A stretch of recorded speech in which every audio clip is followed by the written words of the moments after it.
dollar. Dirt and money, no soul. Had to go and get it, ain't no time to kick it. Got a stack of flip for my foes. Dollar. Please tell me you can hear me. Don't turn your back and don't neglect me. Just let me know if you need me. Dollar. Let me watch out for my partners. Keep my money long, get my team strong. Let me run away from my problems. Yo, let's get original crew. It's your boy DJ Duki, your girl. Sierra Nicole. We back on the channel with another Kid and C original. Welcome back to the channel, man. We got another Mr. Ballen for y'all. We've been seeing the comments. We got you next week. Like the one that a lot of people been saying they wanted, we got you next week. So make sure you tune in. But we got a good one for you this week as well. We got Mr. Ballen with the female Hannibal Lecter, giving harshest sentence possible. Mm-hmm. You know about Hannibal Lecter, right? Mm-hmm. I'll just make sure. Yeah. You ever watched the movie? I never watched the movie like that. Tried to, never have really. So, with that being said, man, we're going to go ahead and get into it. Y'all know how we do. We like to go ahead, just hop right into Mr. Ballen. So, with that being said, make sure you check out the links in the description box. Down below. You already know where to go, man. If you want to further support, all you got to do is check out down below. Also, if you enjoyed today's video, don't forget to lock it in with a thumbs up and let us know. But, let's see. Because I never heard of a female version. Yeah. I heard several guys on this type of still, but not a female, not a woman. Not a woman, yeah. You ready? Yeah. Yes. Today's story is about a crime so horrific that a judge handed down a sentence that had never been given before in Australian history. This story is exceptionally graphic. As such, viewer discretion is advised. But before we get into today's story, if you're a fan of the strange, dark, and mysterious delivered in story format, then you've come to the right place because that's all we do, and we upload once or twice every week. So if that's of interest to you, please offer to spray the like button's face with sunscreen, but instead use bear spray. Also, please subscribe to our channel and turn on all notifications so you don't miss any of our weekly uploads.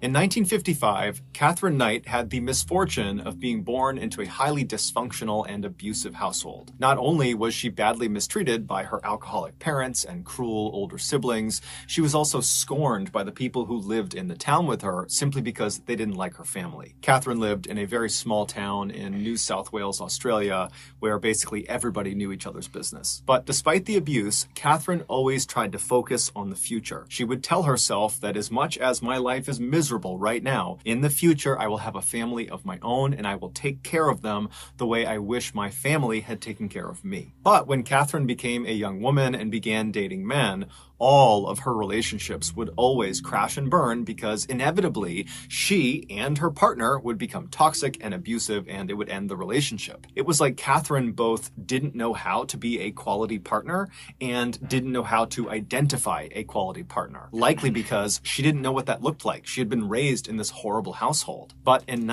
I'll be telling you that all the time. Like a lot of people don't know what a good relationship looks like or a healthy relationship looks like because you do what you see. Yeah. And a lot of us try to live out this fictional this is what I think a relationship is supposed to be. So so every relationship you try to have is based off of your ideology of what a relationship should be like, or especially nowadays what you see on social media. And social media, it's a blessing and one of the biggest curses on society as we know of right now, because everybody try to live life based off what they see online now, and they don't know like what life is behind those photos and those videos.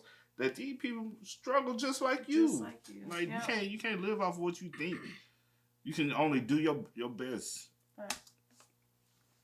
1995, when Catherine was 40 and really starting to feel desperate for someone to actually love and to love her back, she would meet a man named John Price, who was also 40, and he just seemed fundamentally different than every other man she had ever dated. He was empathetic to her troubled past, and he seemed to really care for her and really wanted to kind of take her under his wing and love her. And so immediately Catherine just fell head over heels in love with John, and in return it seemed very much like John had fallen head over heels in love with Catherine. That year, Catherine moved into John's house where he lived with his 3 young daughters, who right away took a liking to her. And so for the first time, Catherine felt like her life was really going the way she wanted it to go. But unfortunately, this would not last. Despite the seemingly perfect start to Catherine and John's relationship, it eventually began to sour when Catherine began to ask John if they were ever going to get married. Catherine really wanted to get married. She wanted to kind of officially have a family of her own that she could take care of, but John was weary of marriage because he had just left a failed marriage, and he told Catherine that realistically he might never want to get married again. And so over time, this issue really drove the two apart, and it all came to a head in early February of 2000 when John and Catherine were at his house. They were in the kitchen and they got into a heated fight over marriage, and then before long they were both getting physical with each other. And during this altercation, Catherine kind of scrambled and grabbed a knife on the counter and actually slashed John across the chest. And as soon as she did this, the fight came to an end. John screamed at her to leave the apartment and never come back, but Catherine was already storming out of the apartment. They both understood that a line had been crossed, and almost certainly their relationship was now over. But it needs to be, if you feel the need to, like, why y'all fighting or even in an argument that it has to lead up to the point where you have to get a weapon. Yeah. And, like, yeah, the love is gone. Like, and then one thing I have noticed just from older people and family and stuff. Yeah. I've noticed that women, especially as they get older, they try to pressure the marriage. Instead of letting the relationship build organically, they seek validation from a wedding ring or in marriage, not knowing, like, the more you pressure somebody into it, the more they don't want it. You know what I'm saying? I mean, and that could be vice versa as well. But yeah. I get what you're saying. Yeah, no, I'm just saying from my experience, I've seen it happen several times. More women, they try to pressure the man. They push the marriage, the ideal of marriage. Yeah. And that I'm not gonna be with you unless you really. And it'll be like 6 months into the relationship, like y'all still getting to know each other. Like, or some people are ready for marriage. They feel as though, but time, like, you allow it to grow organically. Don't allow it to rush, because you can rush something and you can drive that person away. That could actually be the one. Or you have some people where y'all happy just being in a relationship and then soon you get married. Yeah. You know, it's just like head, downhill from there. The following days and weeks, Catherine, who had moved into a different apartment at this time, kind of near where John was living, she felt very lonely, and even though she knew her relationship with John was not a healthy one, she longed to patch things up with him. She didn't like being alone. She wanted to have that family. And so she decided she would do what she had previously done in other relationships to kind of patch up the relationship after a fight. And so the way she would do this is she would kind of make sure they had the house to themselves, and then she would show up in lingerie, and they would have kind of an intimate makeup moment, and then everything would go back to normal. So on February 29th, Catherine waited until she knew John had left for work, and she went over to his place, and she had a key to it still, and she went inside, and his 3 daughters were there. And so Catherine said hello, and she chatted with the kids for a minute, and then she made arrangements for the 3 kids to go get picked up by a babysitter and spend the night outside of the house. And so then when the babysitter came by the house and picked up the 3 girls, Catherine said goodbye to them, and then Catherine left John's place and she went out to get her lingerie. Later in the evening, when John came back to his house, he went inside and he found his kids weren't there, but there was a note from Catherine that explained where his kids were and how she wanted to make up with him and she would be back in a little while. Now, John was not happy about this. He was angry that she had decided to just come into his house without asking him. That felt very violating. And then also she made a decision about his kids without talking to him. That just felt so offensive and wrong of her to do. And so John grabs a beer out of the fridge, he sits down in the living room, and he begins to wait for Catherine to show up. The next morning at 6 a.m., John was supposed to be at work already, but he wasn't. And so his company, who knew he was very reliable, were concerned something was wrong. And so they sent a worker to his property to see what was going on. And so the worker, he pulls up in front of John's house. John's car is in the driveway. And so the worker's first thought is, oh, I guess John must have overslept. And so the worker walks up onto John's front porch and he knocks on John's front door, but there's no answer. And so the worker knocks again, still no answer. And so this guy turns around to leave and go back and tell the company, look, I don't know what's going on. But as he's turning around, he notices on the very bottom of the outside of the door, kind of near the edge, the front edge of this door, there looked to be some blood on the outside of the door. It was pretty easy to tell it was blood. And so the worker was immediately very concerned and he knocked again on the door, but no answer. And so he ran around to the side of the building and he began banging on the windows of John's house to hopefully rouse whoever was in there to come out and to make sure things were okay, but there was silence. And so the worker ran back to his car, he drove back to his office, and after he told his boss what he had found, they decided they had to call the police. The police would show up at John's residence at 8 a.m., and when they got there, John's vehicle was still in the driveway, the house was quiet and dark, and so the police, they walked up to the front door, they knocked on the door, there's no answer, it's silence, and so they walk around to the back of the property to try the back door, and as they're walking into the backyard, they see in the middle of the grass, right behind a window that led into the house, there was this plate of food that had been clearly thrown out of the house and landed face down on the grass. And so the police see that, they're thinking that's pretty weird. And so what they do first, before even going to the back door, is they turn to the window, which clearly the food had been thrown out of, but whoever had done it had then shut the window. And so they go over to the glass and press their faces up against it and peer inside. And there's no John, there's no people, there's nothing inside, it's dark. But right inside of this window is this big dining room table, and it's covered with this amazing spread of food. It looks like a Thanksgiving Day meal had been prepared, but then no one had eaten from it. And so they're thinking, okay, well, for whatever reason, one of these plates of food was thrown out the window. That's very odd. And so the police come off the window, they walk over to the back door, they knock a few more times, but after even more silence, they kick the back door down and they go inside. As soon as they step in, there's two officers.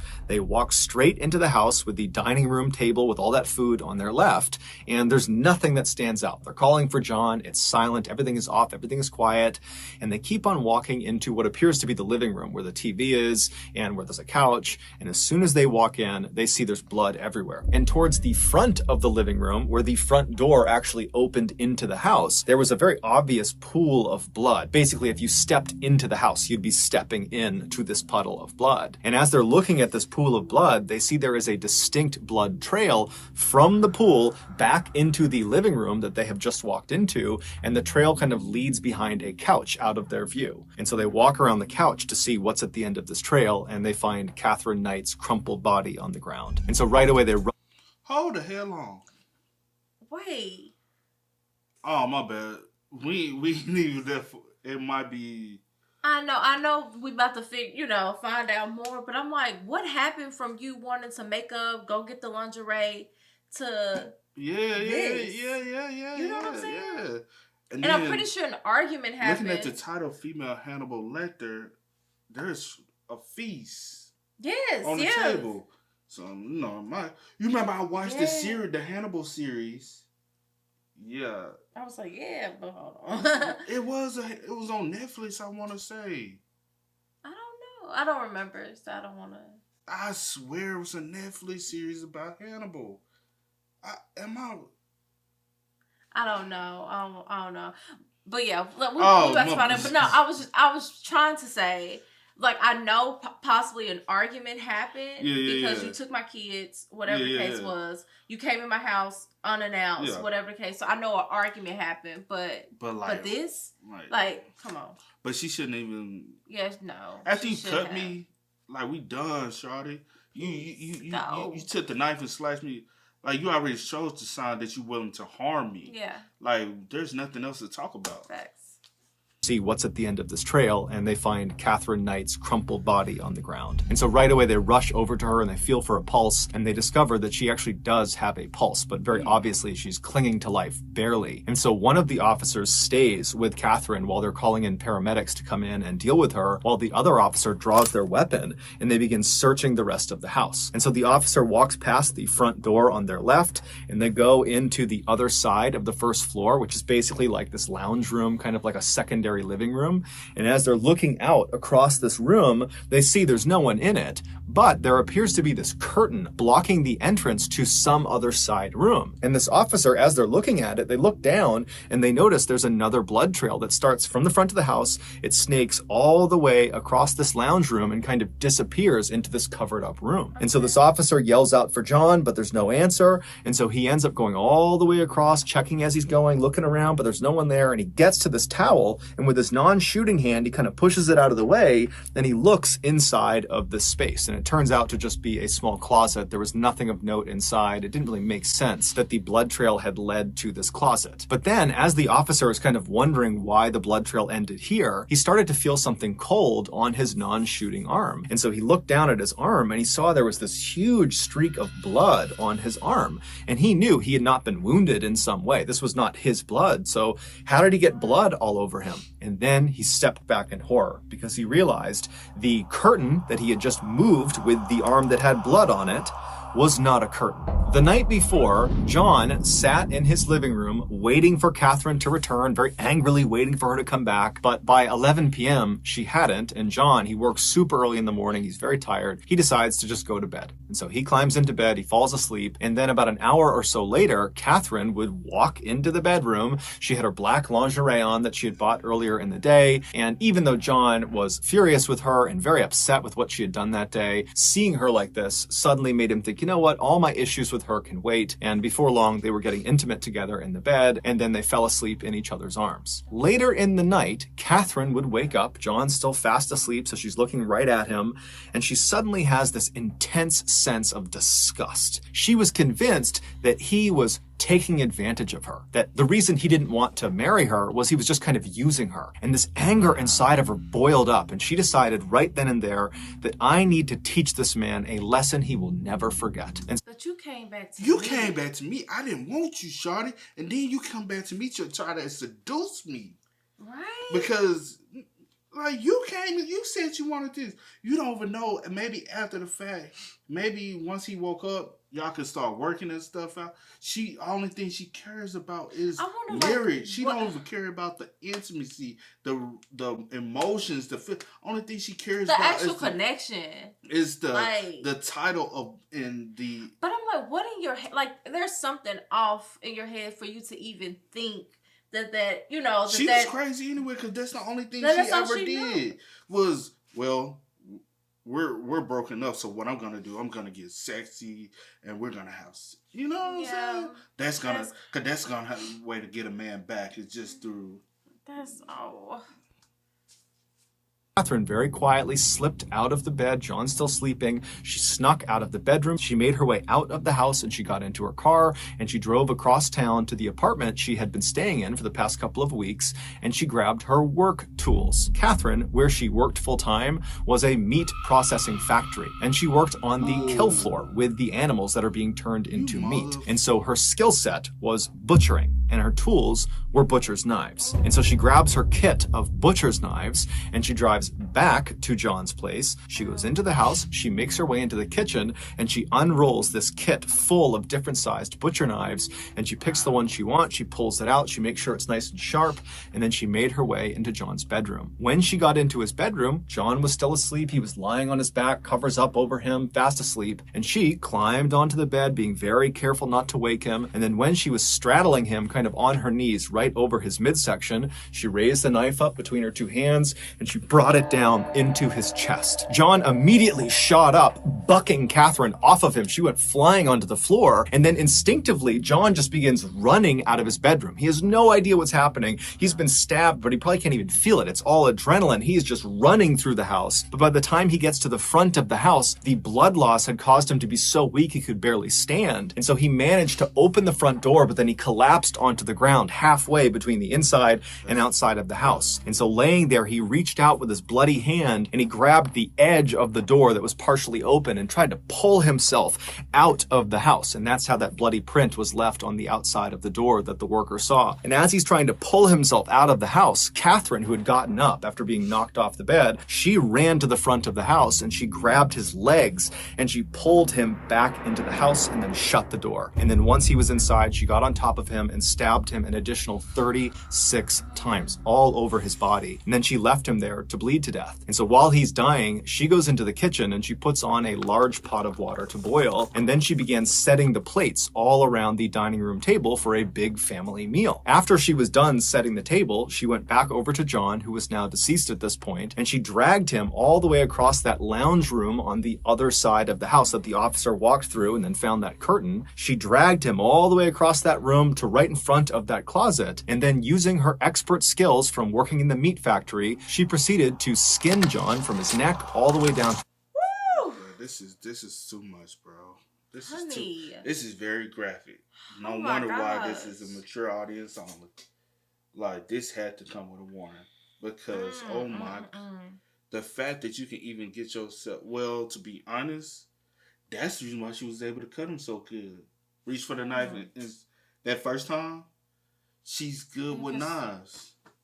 That's what she to be real, luckily she didn't kill you the first time. Facts. Like, from there, facts. That she shouldn't even. Totally... She is. I would have hung. Is he the first? Good question, but yeah.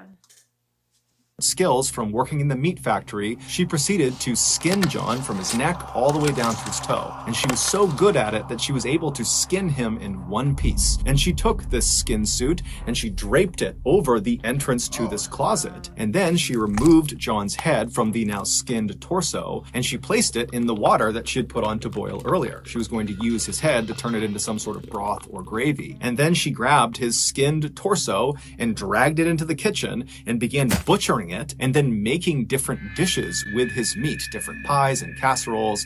And then after she had made this enormous feast out of John's body, she set the food all around the table that she had already laid out. And then she made little placards, little name cards that had the names of each of John's children on them. And she placed them in front of each of the plates because her intention was to feed them their father. And then Catherine sat down at a plate that she had made for herself and she began eating John, except it made her sick. And so she opened the window behind her and she threw her plate of food out into the backyard. And then when she turned back around and looked at what she had done, she decided that instead of facing the consequences, she would just take her own life. And so she went into the bathroom, she grabbed some sleeping pills, and then she cut across the front of the house, walking through that pool of blood near the door. She made her way into the living room, she overdosed on sleeping pills, and collapsed on the ground. However, when the paramedics finally showed up the following morning, they were able to save her. And so once she stabilized in the hospital, she was promptly arrested for John's murder. She would ultimately be found guilty. However, she would never take any responsibility. And then during her sentencing phase, she was given life in prison, but the judge made a special clause just for her. He told them that her file needed to be stamped, literally stamped, never to be released. Basically, there was no hope ever of her getting out of prison. And so after she was taken away, she would become the first woman in Australian history to be sentenced to life in prison without the possibility of parole. She is still alive today. So that's going to do it, guys. If you got something out of today's episode. Wow. No, I'm sick to my stomach. That's why I was just going to say, this is probably the sickest one we've seen so far. Like, out of all his videos. Regurgitate. Like, oh my gosh. Like, all his videos, this is like the sickest individual we probably because have the seen. way that he just like explained it and how she took the water, put his head and then the torso, then made the place out, put the kid's name, Like, that was, oh my gosh. Because she done had so many relationships. Oh my goodness. She repeats the same thing And the fact that you even... my thing is, how... But in his situation, it made you snap.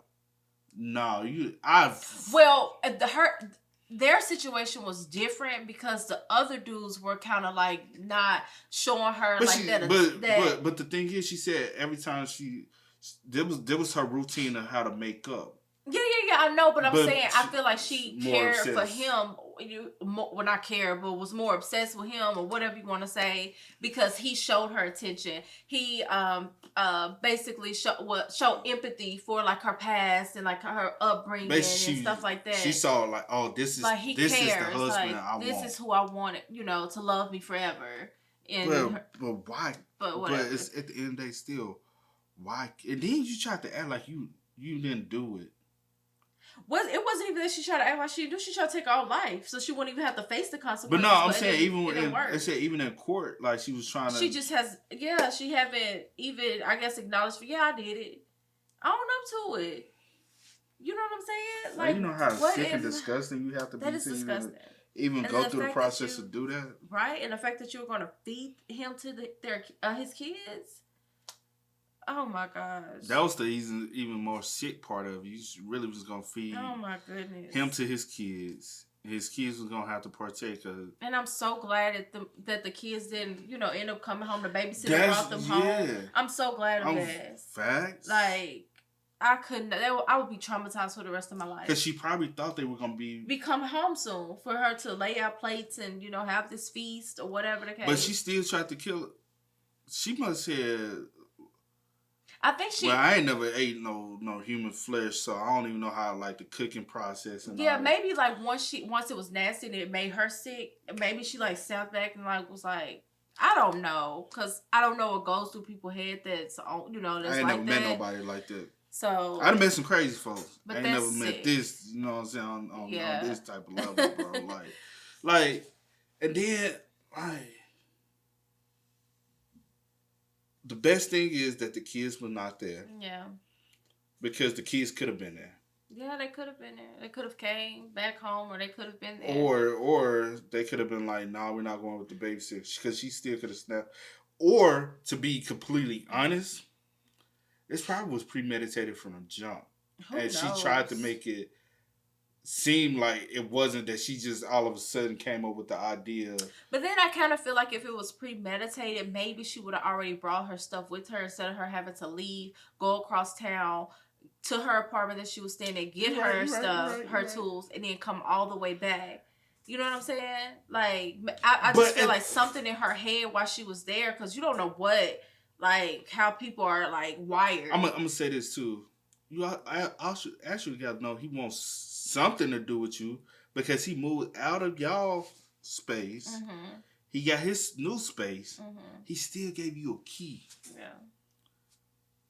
There's still some, like, sometimes the best progression in a relationship, especially when it gets to a breaking point, is the space. Or the fact that he didn't take the key, and then when you came, he was like, okay, let me see what could possibly happen. You know what I'm saying? And then let's try to fix it. The reason why I say it might be premeditated. What took you so long coming back?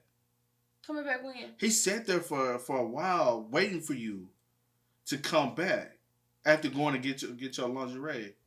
Well, we don't exactly know the exact time. Shh. Stop, baby. Stop.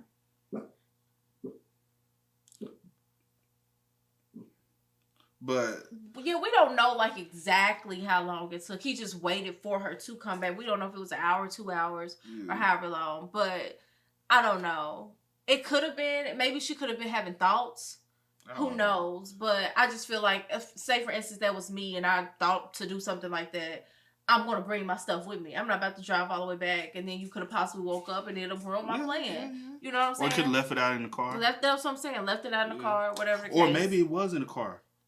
Who knows? Because my thing is, how do we know for sure? Yeah. I'm Who just. Who knows? I ain't saying that. Because this story is being told by her. I guess her. Well. Or did y'all have cameras? I don't know. They had to have cameras. Yeah, now. Or maybe she was. Let me say this. Maybe she's. Because we just guessing. Yeah, we just. I know. Some of y'all get mad when people assume shit. Click off the video. Bye. But okay, what? But what I'm saying is, maybe she tried to make it seem like it wasn't premeditated, hoping that she will be able to go like escape the consequences. Try to ease it up, but maybe the tools was always in her. And she tried to make it seem... Maybe so. Because also... Nobody knows. Because it's just y'all two. Right. And where did the story of all of this, like, happening, come from? Especially since he said that she hasn't really owned up to it or whatever the case is. Or haven't really... So who But I don't know. Who gave all the details? She had to give some type of details. She had to at some point. But... I don't know. This was sick, man. And I think it was premeditated. I think she went over there because you was able to get his kids away. You was able to, you know what I'm saying, wheel in your. You left a note. To ease his like the anxiety, his wall down, like his wall down, or whatever the case may be. I don't know, but and then you came in, did what y'all did, put him being intimate with each other. And okay, now he at his most vulnerable because he don't have no clue. I knocked him out. Okay, you get what I'm saying? Yeah. I done knocked him out. He tired. I get what he saying. Weak. He's vulnerable. Yeah. All right, let me ease out. Let me go to the car. I don't know. We don't know. The only thing that I can go off. Let me prep my tools to make sure they. That's the thing. The only thing I can go off of is what's been told. Yeah. So that's why I don't want to like put no extra on it. But who knows? It could have been. But either way it go, if it was premeditated or not, it's still This is so sick. But only what I'm saying, like even premeditated just makes it even way more sick. It's worse that you even carried it out. Period. Yeah, you're right. So that's that you even thought about doing it first. You even had the thought. That's sick in itself. So yeah. Man, with that being said, man, y'all spam us up. Let us know y'all thoughts and opinions about this one in the comment section down below. But as always, y'all know how it go, man. I do go by the name DJ Nikki. This is Sierra Nicole. We are. Go and get it, ain't no time to kick it. Got a stack of flip for my folks. Dollar. Please tell me you can hear me. Don't turn your back and don't neglect me. Just let me know if you need me. Dollar. Let me watch out for my partners. Keep my money low, get my team strong. Get me run away from